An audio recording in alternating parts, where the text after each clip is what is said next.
Hello and good evening, bronies and Pegasisters. My name is FrostCloud on my Mr. Chaos the Cunning Wolf channel.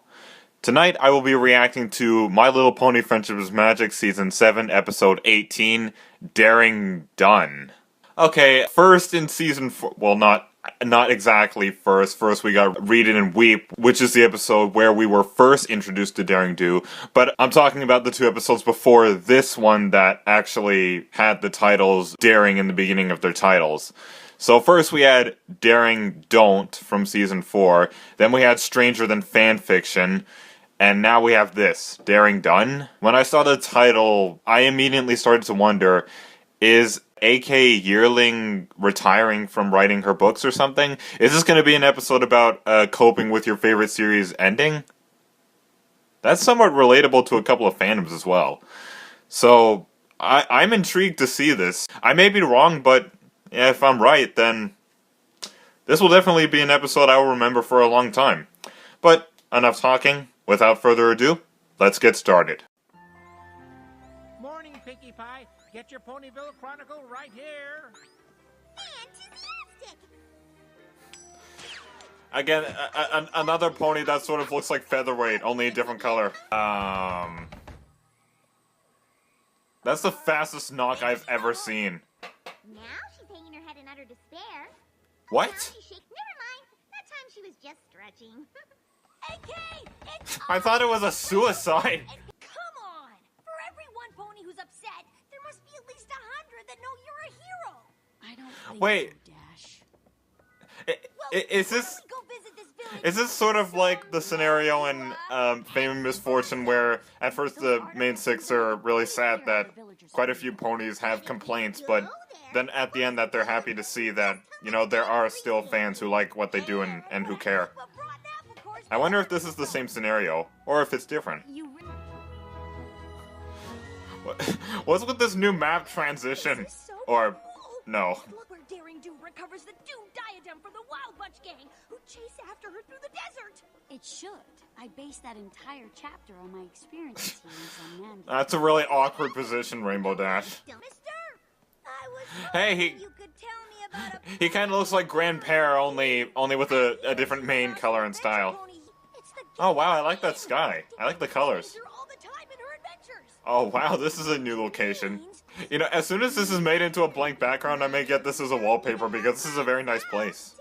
Yeah, now that I think of it, Pinkie is a very interesting choice of a pony to be with Rainbow Dash in this scenario. I just think Twilight would have been a more suitable choice, but okay. Oh, that face. The son of the pharaoh, Prince Hizan, was so moved by Okay. that he decreed no. I like how the show's getting more multicultural here by having kind of an Egyptian theme part, having more of an Egyptian theme region in Equestria. Is he voiced by John Delancey, because he sounds a lot like Discord? I don't know. I mean, he sounds very similar. Everything. Oh.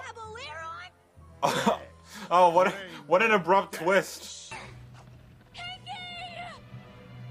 Maybe Pinkie will survive due to Pinkie logic.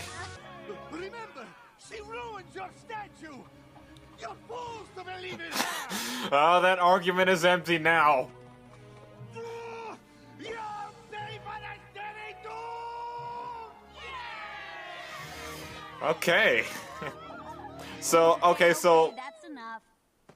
so there is no retirement. Okay, so it's just another story.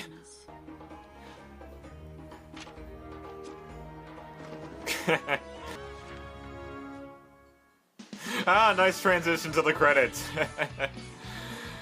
Okay, that was interesting. Didn't go the way I thought it would, but I'll talk about it in a few seconds. There are two things I would like to say before I really review this actual episode. Firstly, when I first saw this episode's title, Daring Done, I was hoping it was going to be about AK Yearling retiring and ending the series, and would have Rainbow Dash coming to grips with the series ending, and yet still being happy to have AK Yearling as a friend in the end. basically a similar storyline to Thanks for the Memories. I feel that if this episode went in that direction, not only would it have been more touching, but having a all series that we admire will inevitably come to an end moral would have been much more relatable. And secondly, and this is just the way I am, throughout all my life of being a brony, daring do related episodes were just never really my thing. I do think she is a very good character, but I guess it's just the adventures that bore me often. I guess it's mostly because I'm not an Indiana Jones fan. Now with all that out of the way, I was honestly bored throughout a good portion of this episode every time I viewed it. It even shows in my reaction. I didn't say much because I was both bored and trying to focus on what was going on. I do have some pros with this episode though. I did enjoy the backstory of Sonambula, and it was cool that we got to see an Egyptian part of Equestria. I also liked how we got a pretty good moral in the end. This episode also does a really good job at showing the type of scenario where someone feels that a lot of people hate them, and it causes them to sink into depression and not think about the many other people that still do like them. I don't have anything for the minuscule part of this review because this to me is one of those episodes where it's just that, and there's no fun little things to point out.